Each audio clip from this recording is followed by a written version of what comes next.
STAKK Nation, welcome back to the channel. It's your boy Present. And your boy Double O. Alright. Hey, Double O, how you doing today, sir?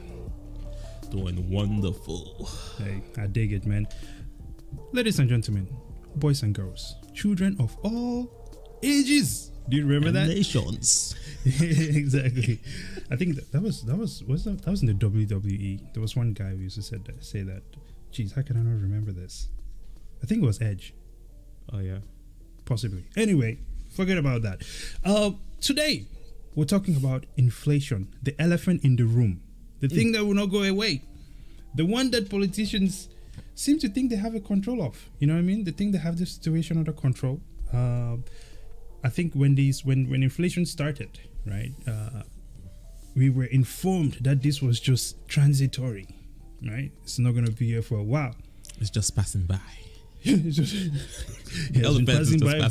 passing by for a long time now. I would say it's the inflation train, right? We're sitting at 40-year high of inflation, and I think the last time that it was this high, what were you saying? Was it 4%? The last time inflation was this high? It went past. Well, it went up 4% during the 2012 when we're trying to recover from the 2007-2008 financial crisis. But then before that, in the 70s, we had this big oil and gas crisis. I can't remember what percentage it was. I think it even went up to almost 9. It was the old Middle Eastern and all the different war crises. Oh yeah, so, yeah. Absolutely.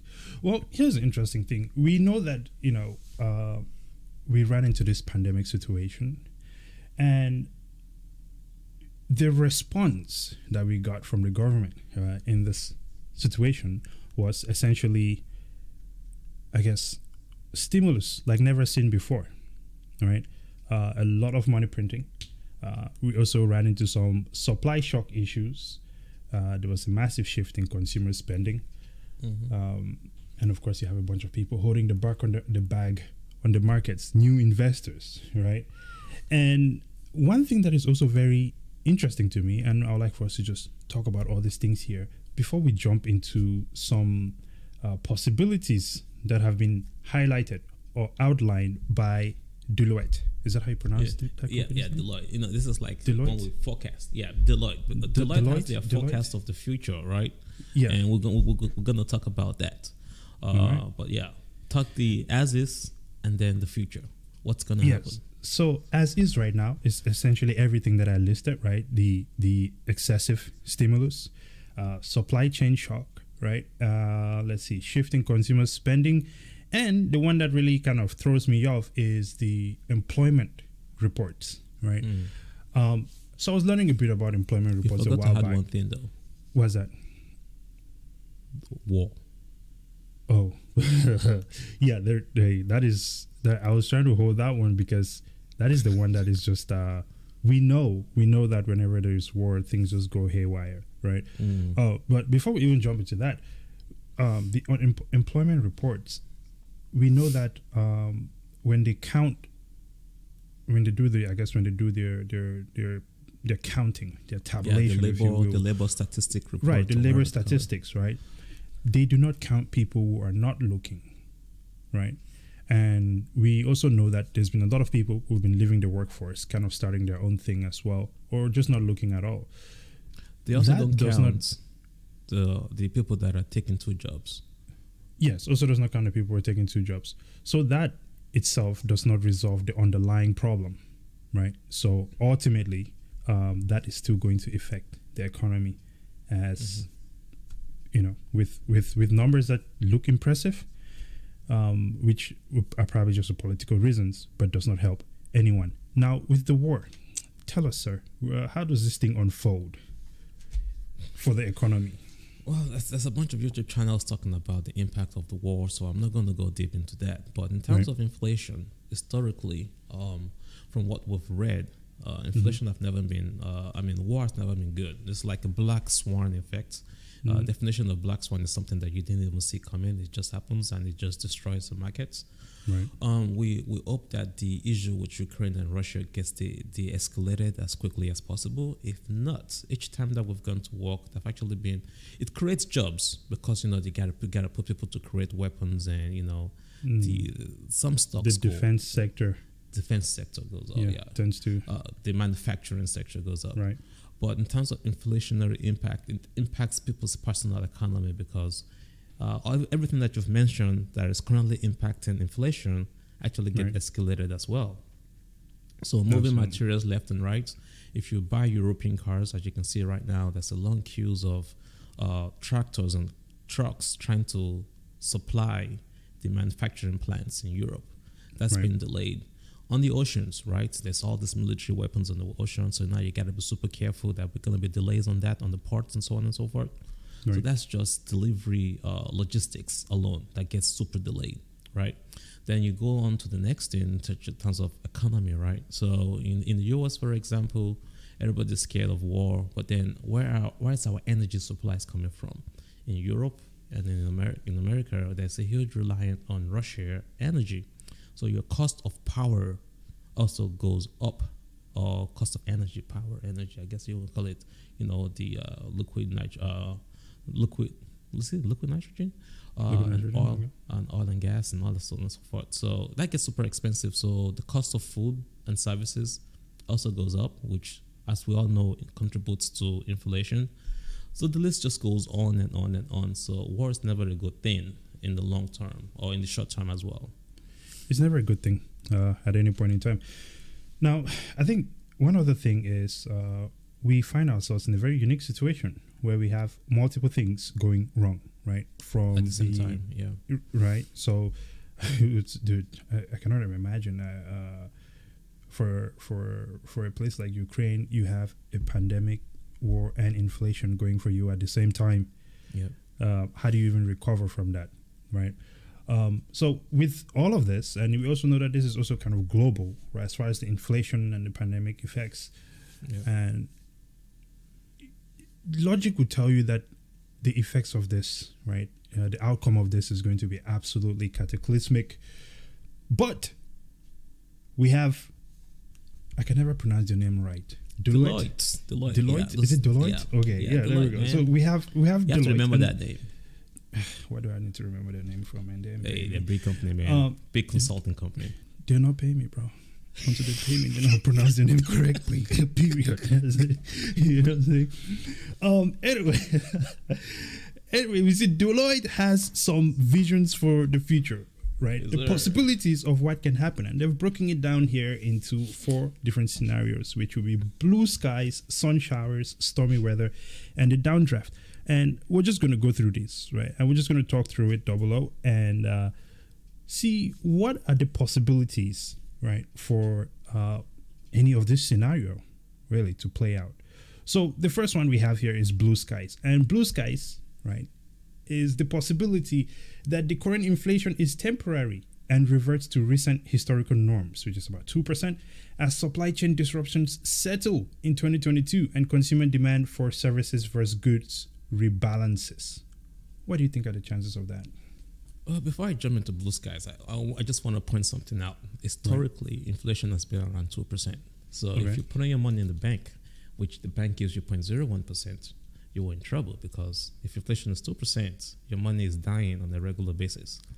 So now that we're at 7%, your money is even effed now, because Absolutely. It's terrible, I'm laughing, but my backup money in the bank is literally dying, and I'm like, should I go invest that now in the dip, or should I just leave it there and just dying slowly? But they say you should have a backup money for 6 months in the bank, though. Like, ouch. Well, if you have, look, man, backup money for 6 months, losing at 7.5% or more, it's not good, right? So, which kind of, it's something that we're going to touch at the end of the video. You have to work to protect yourself. You have to work to protect your assets and continue to grow your financial strength, if you will, right? Yeah. So then, the possibilities of that happening. Though, I've not answered your question, though. So the blue skies, right? Given all the scenarios that we gave you at the beginning of this conversation, we have the biggest black swan that we never saw. Logistic issues, which is still major. The cost of energy still going up. And I think the logistic issues with supply chain situation is going to get worse with the recent events as well. Yes, I think anyone that has a personal economy or keeps track of their personal economy will know that it's already getting worse. Absolutely. Unemployment issues. There's just so much. And you said government was printing money. Of course, they're still gonna have to keep print money for war. We're not done with the pandemic issue. We still have a lot of infrastructure issues and energy bill that still needs to get passed. We were already printing money before the pandemic, and now we have it. Now we're still spending money. So spending money on big dollars is not going to stop. So how is inflation going to stop? Blue skies. I don't think we're going to see any blue skies anytime soon. I think the possibilities of blue skies are very low. And I also say, man, the pandemic situation is still really only going full force politically. Right? Now, the next scenario we have at hand here is sun showers. Sun showers. I like the sun. I can't wait for the sun. I like the sun, but why did I have to combine the sun with showers? Anyway, inflation settles at 3 to 4%, through 2024 as supply chain disruptions persist and the labor supply remains somewhat constrained. Firms and consumers adjust and growth continues, albeit unevenly across industries. Let's see. Inflation settles at 3 to 4%. That's still high. That is still very high. But to get to that point, I think that will be very painful because what has to happen? They have to raise interest rates aggressively. I mean, right now we already know that the Fed is behind curtailing this rate of inflation as it is right now. So historically, the noise of the fact that they're going to increase interest rates has actually created kind of caused the correction itself. Yeah, that's the weapon that they really have, because times have come, like in 2012 when they actually increased interest rate, they had to pull it back real quick because it was going to destroy the entire economy. And now we have a black swan, which is another war in our hands. If the escalation does not happen between Ukraine and Russia and Europe gets involved, if Europe gets involved, America's definitely getting involved. Oh my God, is this going to happen? The sun might not come out. We don't want to go that route. Yeah, so sun showers is dependent on how long the elephant stays in the room and how long the black swan, which is the war that we have in our hands, stays around. So this is dependent. This is a yes or no situation. Well, I will say this. As of this morning, we did see that there is some sort of peace negotiation going on the borders, and we hope that works out. There are two peace negotiations. So Belarus and Russia are talking about de-escalating of the atomic weapons, or whatever you call it. And then Ukraine and Russia is talking about, okay, how about we stop shooting ourselves, because they're literally cousins. So there are two situations that need to be de-escalated. I think it's interesting, and I don't really want to go too much into the war thing, but I think it's too late for that. They stop shooting each other. The damage is done, dude. If you've seen what they've been doing, I mean, this guy has this whole, like, there's a whole country, in the name of an army that just rolled into Ukraine, and I don't think it's too late for it. Like, the damage is done, you know what I mean? And so I think at this point, yes, you definitely want to stop and salvage what you can, which is it's really sad. It's really sad. However, I would say that this situation of sunflowers and getting inflation to that point of 3 to 4%. Before 2024 or around 2024, I think it's not very likely. Given the trends as well, it seems that those in charge of monetary policy have not had the backbone to do the difficult thing since, since 2008, which was politics. One of the biggest ones. It is like politics. You want to win the next office, so you make people happy. So the Democrats are like, we want the Democrats to win the next election, so we're not going to increase inflation and destroy the economy so that we can win again. So you pass the ball down the street. Absolutely, and I agree with you. I see what you're saying there. It is politics, but then because I guess for me, the question I always ask myself is like, when does it really become about America? You see what I'm saying? That's a nail on the head. Yeah. When does it become about America? When does it become doing the right thing to make sure that it stays a great country to be in and to grow? Our politicians have been doing that for a while. They've been filling their own pockets, and they've been filling the pockets of the oligarchs or the super rich. So, like, you know, sending your manufacturing to China. For example, the oil agreement that they have, that Germany itself has with Russia, and America has been quiet about it. That is a ridiculous one.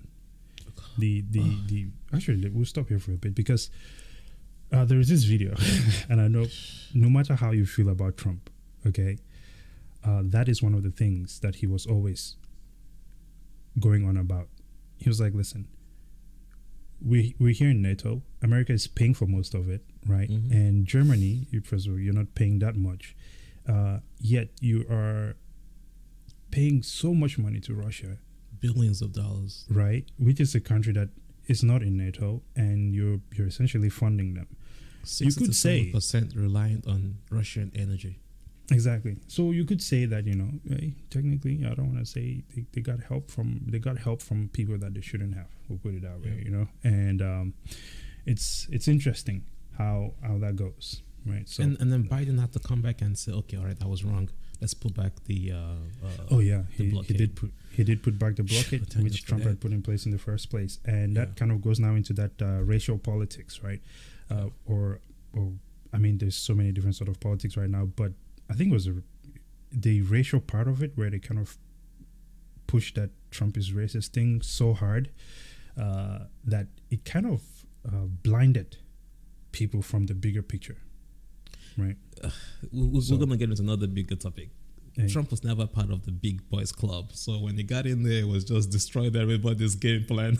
yeah, that is true. There is that too, you know. So yeah, I think, listen, man, ultimately we need to kind of look at the bigger picture for the betterment of society. We need more stronger politicians. Well, politicians as a definition is a bad thing, but more people that care about the country. People that care about the country. In honesty is the best policy, right? We'll call it that way.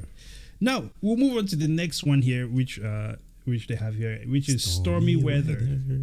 And Stormy Weather says inflation rises to 8 to 9%. I think we're already there.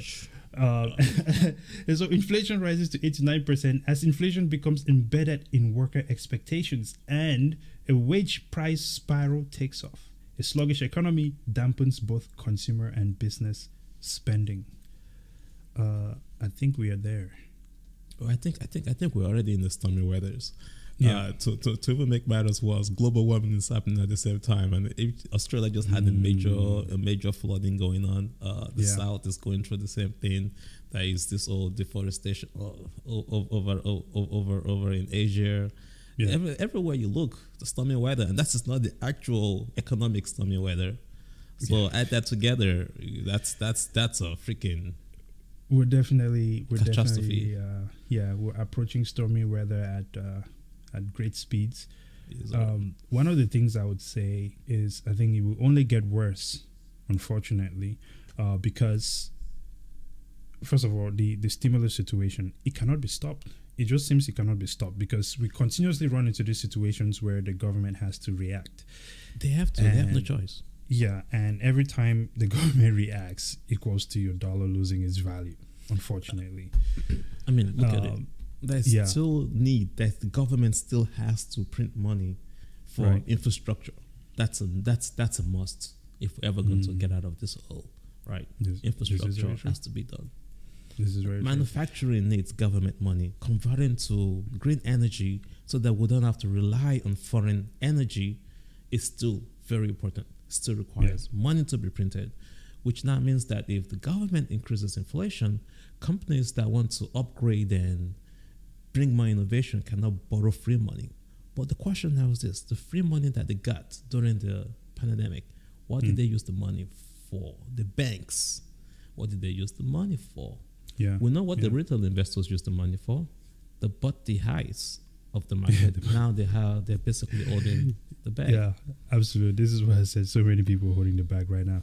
Look, it seems to me like one of the biggest things that we probably need to change is more so budget allocation, right? Investing in those things that allow more efficiency across the system, right? It's not going to happen overnight, but if we are dedicated to it, then in the long term, right, things would definitely. It's interesting. People always say, we have to worry about our children, you have to worry about the future and things like that, but it's really about what actions we're taking right now to make that happen.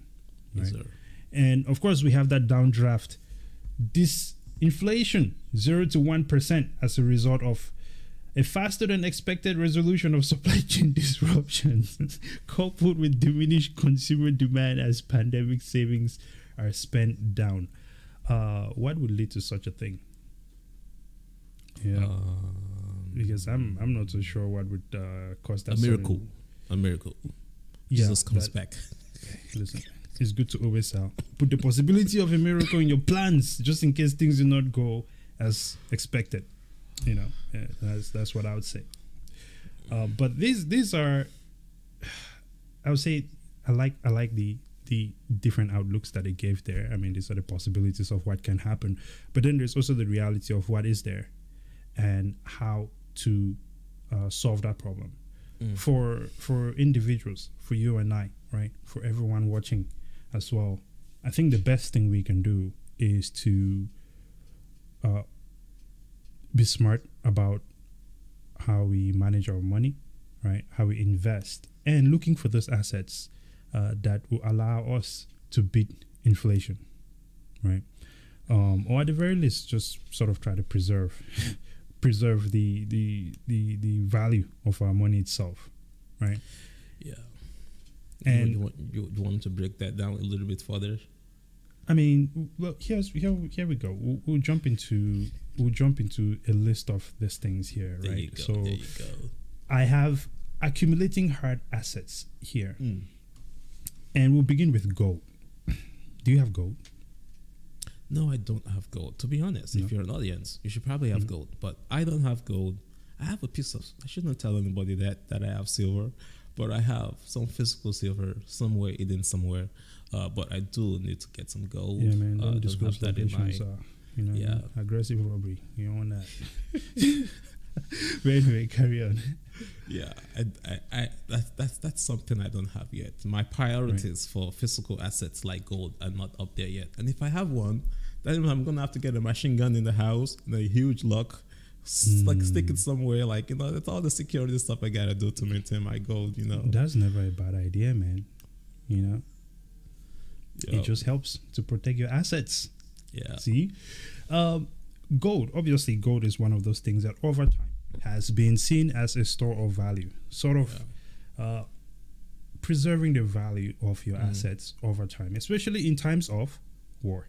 It's always kind of served as that hard money, right? Well, not necessarily hard money. Let's just call it store of value. What's that? Though? That was, I can't remember what war it was. That people had to melt their gold and turn it into jewelry to be able to take it across the borders. Right now, and a good example is what's going on in Ukraine. If you had gold, how do you export a lot of gold outside of the country? Which is still my challenge. Why I've not been in a rush to get into gold. God forbid something happens in America. How do I move my gold across borders? Which is why we see what's happening in Ukraine, and now people are using cryptocurrencies and Bitcoin to transact and move stuff around. Next topic. I think that would be a good question for Peter Schiff. How would you transfer your gold? Because I think that guy probably has like an armored truck squad, the length of America to move his gold if that was happening. Nonetheless, right? If you want to own it digitally, right? Because I have some gold, but I'm buying it digitally, and strangely, I'm buying it from a company in Canada, which Canada. which is also another problem. Now, stocks is also the other side of this. Now, what I have on my end, and you could kind of dive deeper into this as well.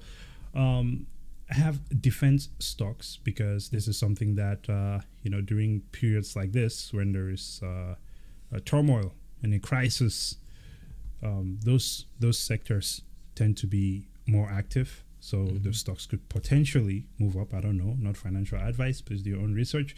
Then there's also the technology sector, and I have that in there just because, given the times that we're in and how things are moving so fast, I think that technology will only accelerate as we go. Yeah, because it is required as well for that efficiency that we talk about all the time. So I think that the tech sector is definitely something that will keep moving. What do you think about energy and natural gas? Do you think that is something that it's very volatile? So it's the up and down situation. Like, the old situation of oil almost reaching $105 and dipping back to $90. And if you had bought it at $40, that's good for you. Commodities like, stuff like corn and all that kind of stuff, it makes sense. If I had the money, I would get involved in all these different asset types. But for me, I want to follow kind of like Warren Buffett's mentality on this, which is there's some really some major value stocks, index funds and ETFs that historically has gone up. So in this situation, we have this major dip. So we use our technical analysis to buy more of dip. So like I'm an opportunist investor because it's a long term for me. So I look at the technical analysis every day. Anytime the market goes down, like 300 points, 500 points, 800 points, like, oh yeah, discount to buy. Absolutely. Anything 5%, 6% on crypto goes below, I buy that. So just being opportunist and buying value ETFs, index funds, and stocks. That's my strategy. Commodities, I don't have the kind of money to do that. Defense, again, it's for me, I would like to buy defense, but they go up a lot during the situation and then they stabilize after war. Some of them pay dividends, so which is always good. So that is when you're supposed to sell and collect your profits, boom, and move it into Bitcoin, which is our next one here. Bitcoin, really my favorite, right? I'm not saying I'm a Bitcoin maximalist, but when you look at the facts of what Bitcoin is, I think that is also a great asset to hold your money because it acts as gold, right? It's a great store of value. It's a medium of exchange, right? In the crisis that we're seeing right now, we saw that over, almost 400 Bitcoin was donated to... Yeah, they're actually up to $10 million now. They're up to $10 million now? Yeah, there we go. All right, donated to Ukraine. So in the event where Ukraine comes out of this still an independent country, it'd be interesting to see how all those Bitcoin donations will help them to kind of redevelop their country, right? That'll be interesting to see. So, but we know that having something with a fixed supply like Bitcoin, right, and something that has that potential for high returns, because we know that Bitcoin has been beating inflation, and probably still is going to be beating inflation. If you look at the historical data, returning over 200% on average year over year for the past 10 years. At the moment, though, it's getting its butt kicked, but it's because we're in the winter, Yes, absolutely, and that is something that let's actually talk a little bit about that, because we have people who are really very prominent figures in the finance space. Guys like Peter Schiff, who in February actually made a post. I don't have the post here, but essentially he was just saying that gold is up, Bitcoin is losing to gold right now, and making that argument as though Bitcoin has lost completely, even though we're just at the beginning of the year. And the interesting thing I also find about that is these are the same people who preach about investment cycles, right? There's times when things are down and times when things are up. But I'm not sure why it seems that they forget about their own preachings, right? Things like cycles when it comes to something like Bitcoin. It's just February. Where is it going to be in December is the question. Boom, boom, boom. Yeah. We know Bitcoin last year around this time was definitely down, and towards the end of the year it was up. And you can see that this cycle repeats itself over and over. So when of course Bitcoin also has that ability to run up significantly more than gold in a shorter period of time. So when it runs up higher than that, then where do we stand? But I think Bitcoin is definitely a great asset, right? Yeah. I mean, to anyone new to investing, this is what you just got to understand. Yeah. Markets, securities in the markets have cycles. Just like you're a farmer, there's time when you plant, there's time when you harvest. So same thing happens here in the markets. Everything has cycles. We were screaming in October, November, this thing doesn't look right. This is the top. Get out, sell. There are some situations that we could not get out. We just screwed up. So we're getting ready for the losses and just accept the losses. But in the situations where we could get out, we got out. And these are the times when the floor is ripe. Dip cycles expire. Historically, this time around of the year, it's supposed to kind of go down and start getting ready for that April, June spike back up. So, be a long-term investor, or don't be listening to all the daily noise or markets are crashing. Historically, it's going to go up. Just play to the cycles, learn about the cycles, get in at the right time, and don't keep buying the top. Unfortunately, a lot of people have bought the top, but we're just telling you in both crypto space and on the stock market, not financial advice, but we know to learn the cycles and invest at the right time. Hey, look, I think the cycles are definitely a thing, because we've definitely sat through a couple of them at this point now. So we can say that they definitely exist. Before we close this out here, I would just say one good source to really learn about some cycles is the Quad model by Hedgeye. I think those guys, some of the stuff that they've put out there has been pretty legit. You should put the link in the video too, by the way. Yes, absolutely. We'll link Hedgeye in the video as well. Yeah, great guys. Absolutely. Well, ladies and gentlemen, tell us.